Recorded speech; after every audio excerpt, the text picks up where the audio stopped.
When it comes to spy movies, it's easy to picture James Bond driving fast cars, drinking dry martinis, and beating up all those bad guys. Sometimes, though, the life of espionage is less glamorous than 007's escapades. There's no denying that being a spy is dangerous and exciting, but it's more complex than guns, gadgets, and people throwing down on top of scaffoldings. The Courier won't blow viewers away with its bombastic action sequences. That being said, it offers a different type of thrill that will go down as a treat with audiences who appreciate some realism with their on-screen espionage missions. If you're a fan of Tinker Tailor Soldier Spy and John le Carre's other masterworks, this is the movie for you. But don't go in expecting a carbon copy of that style either. With that in mind, let's dig into what makes Dominic Cooke's new movie such a treat by dissecting its story, characters, and hidden meaning. And don't worry about spoilers, we won't be giving those away here, so you can watch this video and then go enjoy The Courier the way it should be watched. Hi, I'm Dylan, and this is an OSSA Movies essay. Another old spy movie? The Courier is based on the true story of a real-life espionage agent, but you probably didn't learn about it in history class. Basically, Greville Wynne was a British businessman who was recruited by MI6 to help gather intelligence for his country during the Cold War. Unfortunately for Greville, he was captured by the Russians, convicted of espionage crimes, and sent to prison for a couple of years in the early 1960s. It's an interesting story that The Courier details the essence of, and you better believe that there's plenty of nail-biting suspense and drama thrown in for good measure. Benedict Cumberbatch plays the unassuming spy in the film. Much like his real-life counterpart, this unlikely agent is just a regular Joe who goes to work, spends time with his family, and occasionally indulges in a glass of whiskey. However, that's what makes Greville the perfect agent for this mission. No one's ever going to expect a boring businessman with a beer belly of working for MI6, right? Upon arriving in Moscow, Greville meets Oleg Penkovsky, a Russian gentleman who betrays his country to help the British cause. And together, they set about completing their secret mission. However, The Courier is more interested in exploring how being a spy affects the personal lives of everyone involved, as opposed to providing shootouts and spectacle. The movie is littered with family drama, as Greville must navigate his newfound national duty with being a trustworthy husband and father. You see, he's committed some indiscretions in the past, and his wife isn't too happy about him flying to Moscow, especially considering that she doesn't fully understand why he has to travel. Jessie Buckley plays Greville's wife in the film, and the movie spends some time focusing on how her character is affected by the situation at hand. This also raises some interesting questions about morals and duty, which we'll get to later. However, more than anything, this true-to-life drama adds a layer of relatability and humanity to the movie, which was the intent all along.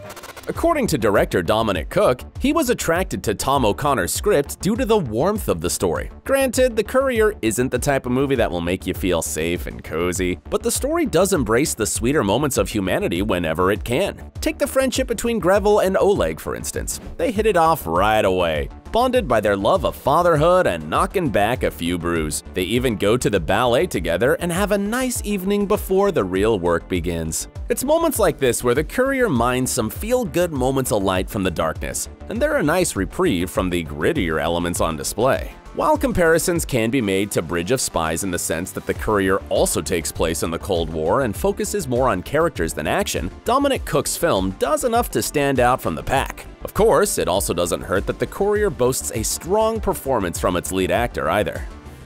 Why Benedict Cumberbatch deserves an Oscar.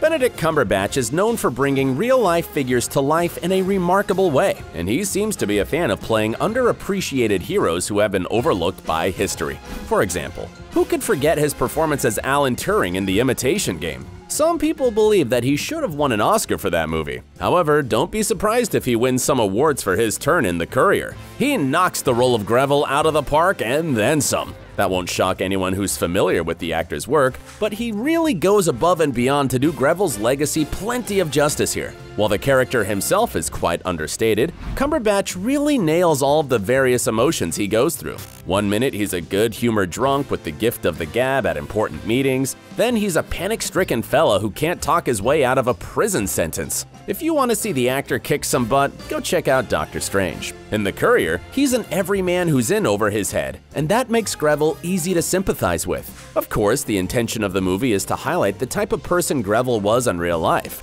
not to mention the stressful experience he had to endure. Cumberbatch wanted the role because he appreciated Greville's bravery and reasons for doing what he did. Trying to prevent a missile crisis is super admirable, but it's even better when someone is doing it to make a better life for their family. Sometimes that comes at a cost though, and Cumberbatch didn't shy away from doing some impressive method acting. For a start, he grew a mustache, and that confused a lot of people before they knew about the movie. The actor also shaved his head and shed a lot of pounds in order to authentically reflect the real Greville's appearance during the spy's malnourished days spent in a Russian prison. We aren't talking Christian Bale and the Machinist levels of weight loss here, but Cumberbatch certainly gets the point across in a powerful way. The performances are strong across the board in The Courier for sure, but Cumberbatch's next-level dedication really goes a long way. That being said, one of the film's greatest strengths is its general attempts to be as authentic as possible. Which brings us to the exquisite period setting. The key to any great period piece is getting the setting right. Part of the appeal of these movies is their ability to transport viewers to a bygone area and make them forget about the modern world for a couple of hours. And who doesn't want to escape reality from time to time? Even if that means revisiting one of the scariest eras of history for many people. The good news is that The Courier does an admirable job at recreating England and Russia during the 1960s. From the cars to the fashion to the buildings and more, the film boasts an irresistible old-timey charm that really enhances the storytelling. Sean Bobbitt's cinematography and Susie Davies' production design deserve as much credit as anything else in The Courier as well, especially during the scenes that take place in the Russian capital. The city is portrayed as simultaneously elegant and terrifying, which is exactly what it needs to be in these circumstances. While the beautiful historic buildings and foggy streets are mesmerizing from an aesthetic perspective, they also create a real sense of unease that will get under your skin and give you the willies. The sets and locations are fitting stand-ins for the past, and they really emphasize the paranoia and anxiety that was in the air during the Cold War. Adding to the film's period credentials is the cast. Cumberbatch is certainly no stranger to movies set in yesteryear, but Rachel Brosnahan is arguably in a whole different league. After making a name for herself in The Marvelous Miss Maivel, she's become synonymous with period dramas. The Courier is further proof that she's awesome in projects that embrace the old school, and there ain't nothing wrong with that at all. The Courier's production design is pure eye candy, that must be said, but there's a lot going on underneath the surface as well. What's the bigger message? Greville and Oleg make an excellent bromance, but their relationship has deeper thematic connotations than two unlikely buddies hitting it off. The Courier has big ideas on its mind about humanity, and this central pairing is a device to posit some interesting ideas about the world at large. Wars suck. They always seem to promote an us versus them mentality, and that's short-sighted and counterproductive. The Courier is very much a pro-unity movie, and it's one that transcends politics and recalling history.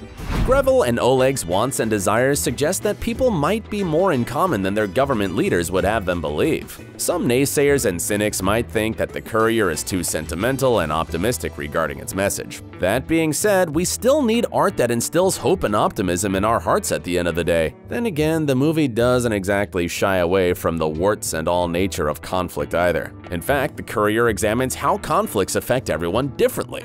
None of the characters has the same reaction to the awful situation they find themselves entangled in, and that's true to history. The Cold War was personal to most people, as it had a negative impact on their domestic and personal lives. Of course, The Courier's themes are far from dated. As long as there are conflicts going on that incite division and violence, there will always be a need to find ways to come together. No one expects peace and change overnight, but surely there's no harm in highlighting the universal ways in which we're all alike, and that's why The Courier is a warm spy movie. Now it's time to hear from you. What did you think of The Courier? Or do you plan on checking it out? Would you like to see more reviews of under-the-radar new releases? Let us know in the comments.